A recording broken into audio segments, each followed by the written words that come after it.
Voulez-vous apprendre à configurer le routage OSPF V3 en IPv6? Dans ce TP pratique, nous allons configurer OSPF V3 sur un routeur, vérifier les configurations existantes et s'assurer que tout fonctionne correctement. Nous verrons aussi comment activer et configurer OSPF V3 sur vos routeurs et vérifier l'étape de routage et les adjacences.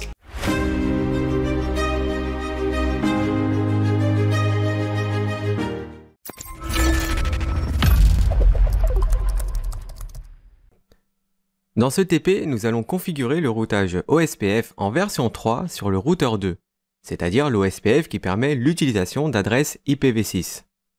Les routeurs 1 et 3 sont déjà configurés avec OSPF V3. On va commencer par aller voir ce qu'il y a de configuré sur le routeur 2 avec la commande show IPv6 protocols. On voit ici que le routeur 2 fait tourner OSPF V3 avec le process ID numéro 10.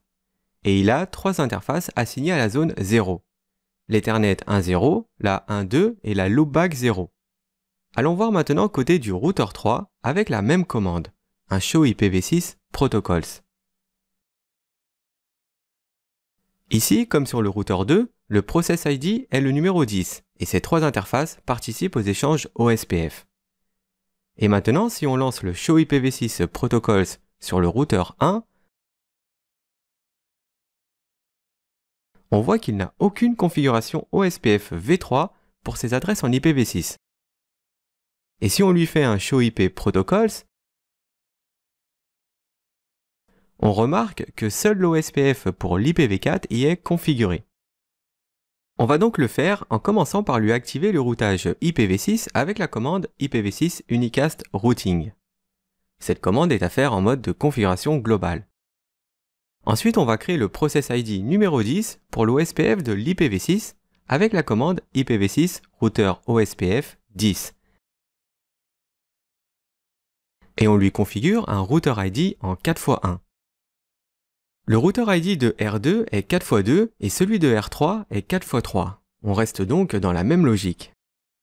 Alors définir soi-même un routeur ID n'affecte pas spécialement le fonctionnement de l'OSPF. C'est juste pour donner une aide quand on doit administrer la zone OSPF.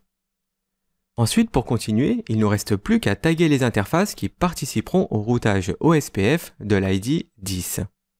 On leur mettra la zone 0 comme sur les autres routeurs. Sur l'interface de loopback 0, on lui fait un IPv6 OSPF 10 area 0 et on fait pareil sur les interfaces Ethernet 1.0 et 1.1.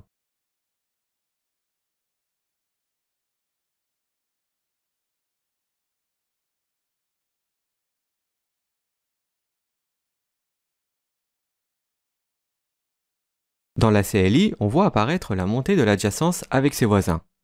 On va maintenant aller vérifier la configuration avec un show IPv6 route.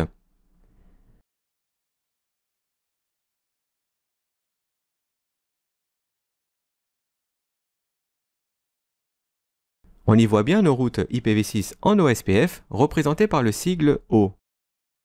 Et si on affiche les voisins IPv6 avec un show IPv6 OSPF neckbor, on voit bien les deux routeurs qui lui sont directement connectés.